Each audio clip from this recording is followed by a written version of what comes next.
Se há vaga, por que negar esta vaga a uma criança, a um adolescente com deficiência? Colocando regras e regulamentos que não servem só para pessoas com deficiência, não.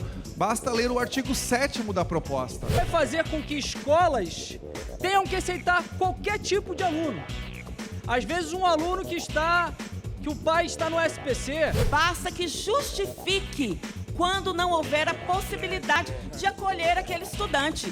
Não é possível que uma escola queira se recusar a justificar. Nós estamos instituindo a Política Nacional de Diagnóstico e Combate ao HPV. O projeto cria a obrigatoriedade do Sistema Único de Saúde, a exemplo do que já fazem os planos de saúde, promover o teste molecular de DNA. Muitos desses profissionais, senhor presidente, são considerados serventes, pedreiros e estão atuando nessa profissão tão importante e tão perigosa que precisa ser regulamentada. Serve de exemplo o meu estado, o Rio Grande do Sul. Nós passamos 3 anos de seca, que dizimou grande parte da nossa agricultura. Pedimos tanta chuva que veio chuva demais, com enchente, tragédia. Essa propositura de dia da mudança climática só vai servir para esses grupos organizados tirarem cada vez mais dinheiro do contribuinte brasileiro. Quando eu crio um dia de questões climáticas, eu começo também a criar uma tendência de desvalorizar a visão do agro. Para combater a crise climática, temos que colocar a educação no epicentro. E é o que esse projeto prevê, que é a criação do Dia Nacional da Ação Climática.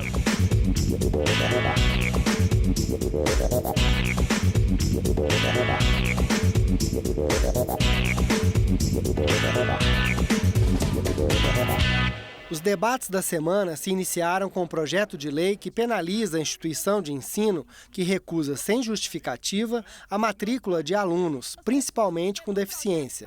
De acordo com o texto do projeto, a escola que não aceitar a matrícula e não dar explicações poderá sofrer advertência, suspensão e até ser descredenciada pelo poder público. No plenário, o autor da proposta, deputado Hélder Salomão, do PT do Espírito Santo, afirmou que a Constituição Federal considera a educação um direito básico.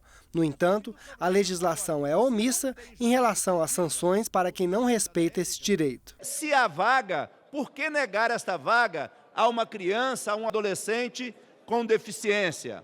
Por que negar uma vaga a um estudante, a uma criança, a um jovem, a um adolescente, por causa da questão cultural?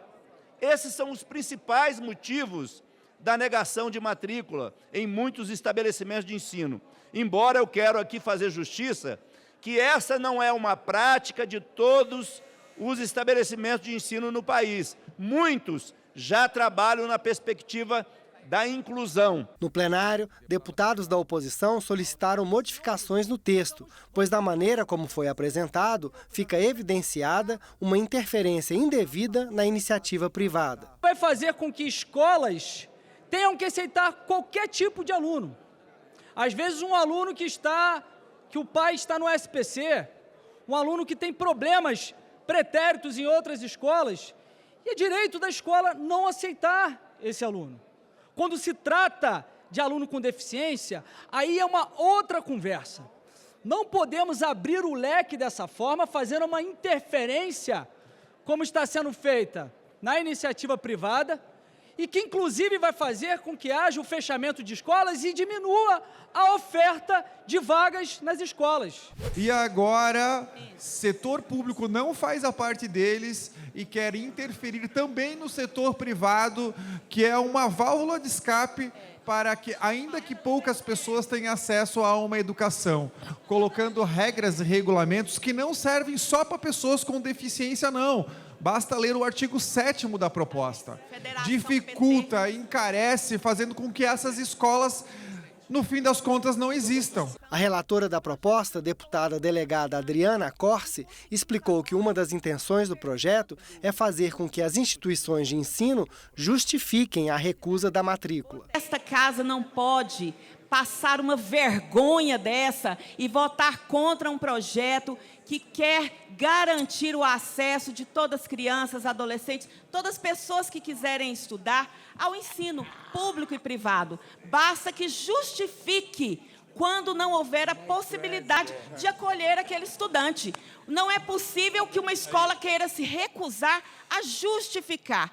A proposta foi aprovada por 297 votos a favor e 107 contra e segue agora para análise do Senado Federal. Nós sabemos que o que foi votado não é para punir escola, é para garantir o direito de acesso à educação e todo estabelecimento de ensino vai poder justificar caso ele negue uma matrícula. A Câmara dos Deputados também aprovou o projeto de lei que institui a Política Nacional de Enfrentamento à Infecção pelo Papilomavírus Humano, o HPV. O vírus é responsável pela infecção sexualmente transmissível mais frequente no mundo e pode causar mais de 6 tipos de câncer, entre eles o mais conhecido, o câncer de colo de útero.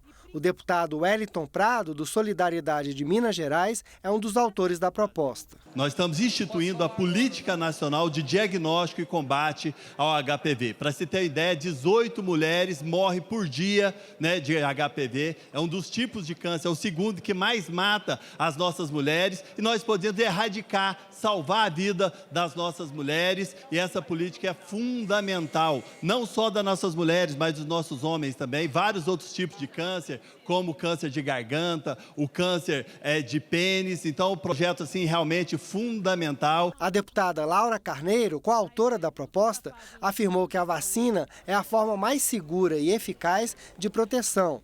E no Brasil já está disponível gratuitamente pelo Sistema Único de Saúde. Laura Carneiro explicou que um dos pilares da política nacional é a prevenção. O projeto cria a obrigatoriedade do Sistema Único de Saúde, a exemplo do que já fazem os planos de saúde, promover o teste molecular de DNA, PCR molecular. O que significa isso, presidente? O Papa Nicolau, o antigo Papa Nicolau, é de 1928, a tecnologia hoje é outra. Esse teste, senhor presidente, evitará ou possibilitará que milhares de mulheres e homens com câncer peniano e mulheres com câncer de colo de útero tenham seu diagnóstico precocemente concebido e, portanto, não morram. Aprovado pela Câmara, o projeto segue para debate no Senado. Outra proposta aprovada pelo plenário é a que regulamenta a profissão de alpinista industrial, profissional que realiza trabalhos em altura, utilizando cordas para escalar prédios e outras estruturas, em obras ou serviços de reparos e limpeza. O relator do projeto, o deputado Léo Prats, do PDT da Bahia, explicou que o projeto reconhece as atribuições e estabelece critérios de segurança na execução dessa atividade. O técnico de acesso por cordas é uma profissão que requer muita habilidade, senhor presidente. E está presente em diversas áreas da sociedade, não é só na área industrial. É responsável por executar tarefas que necessitam de grande altura, como a manutenção de equipamentos, a construção de estruturas e a limpeza de superfícies. Muitos desses profissionais, senhor presidente, são considerados serventes, pedreiros e estão atuando nessa profissão tão importante e tão perigosa que precisa ser regulamentada. O artigo 5º, inciso 13 da Constituição diz que é livre o exercício de qualquer profissão. Mas não. Os políticos gostam de dizer o que o outro precisa, o que é um grande problema. Por quê? Porque você, por intermédio de uma exigência, de uma regulamentação, faz com que haja uma reserva de mercado para poucos beneficiados. São muitos os profissionais que trabalham no acesso por corda, que têm sido contratados como servente, como pedreiro, como pintor. E nós sabemos que esses profissionais trabalham com alto risco. No dia a dia das grandes cidades, esses profissionais são vistos pendurados em prédios, com 20, 30, 40, 50 andares. E até hoje não tem uma profissão reconhecida. O projeto segue para o Senado. Mais uma proposta aprovada pelo plenário. a que institui o dia 27 de abril como Dia Nacional para a Ação Climática. A data marca o início das fortes chuvas que atingiram o Rio Grande do Sul no ano passado, deixando mortos, desaparecidos e desabrigados. Para o deputado gaúcho Pompeu de Matos, do PDT, as mudanças climáticas são uma realidade. Serve de exemplo o meu estado, o Rio Grande do Sul. Nós passamos 3 anos de seca, que dizimou grande parte da nossa agricultura. Pedimos tanta chuva que veio chuva demais, com enchente, tragédia, a maior tragédia da história do Rio Grande do Sul em termos de cheias e enchente. E agora nós pedimos que parasse a chuva e veio a seca novamente. Estamos vivendo dias de muita seca, inclusive 2 semanas de um calorão extremo, sem precedente na história do Rio Grande do Sul, que chegou ao ponto de serem suspensas aulas na rede pública e na rede privada. Os deputados da oposição votaram contra a proposta, por considerar sua aprovação desnecessária. Essa propositura de dia da mudança climática só vai servir para esses grupos organizados tirarem cada vez mais dinheiro do contribuinte brasileiro. É esquema de ONG, é esquema de pesquisa que nunca termina, é esquema de superfaturamento de salário de funcionário da área de pesquisa, é tudo quanto é estratégia cujas pesquisas, cujos trabalhos não são mais do que simplesmente um pretexto para enriquecer e financiar tudo que não presta no nosso país. Quando eu crio um dia de questões climáticas, eu começo também a criar uma tendência de desvalorizar a visão do agro, que segura este país, que segura esta nação, porque a busca daqueles que comem o pão de cada dia, que se assenta atrás das mesas, ganha muitos salários, vem muitas vezes do agro. Então é outro assunto que me preocupa muito, senhor presidente, e mais um dia dentre tantos do calendário, que vai chegando a hora que dos 365 dias, nós precisamos de dividi-lo agora em horas, de tanto dia que se tem nesse país. A autora da proposta, deputada Duda Salabert, do PDT de Minas Gerais, defendeu a importância da mobilização da sociedade em torno do tema. Para combater a crise climática, temos que colocar a educação no epicentro. E é o que esse projeto prevê, que é a criação do Dia Nacional da Ação Climática, que vai justamente colocar a escola como espaço para desenvolver a ecoalfabetização, não só criando consciências ecológicas, mas também para ações imediatas, como, por exemplo, num contexto de tragédia climática, o que fazer, por exemplo, quando acontecem enchentes? O que fazer perante acidentes? Para onde telefonar? Para onde levar as doações? O projeto que cria o Dia Nacional para a Ação Climática segue agora para o Senado. Por fim, houve tempo também para a aprovação dos textos de 8 acordos internacionais assinados pelo governo brasileiro.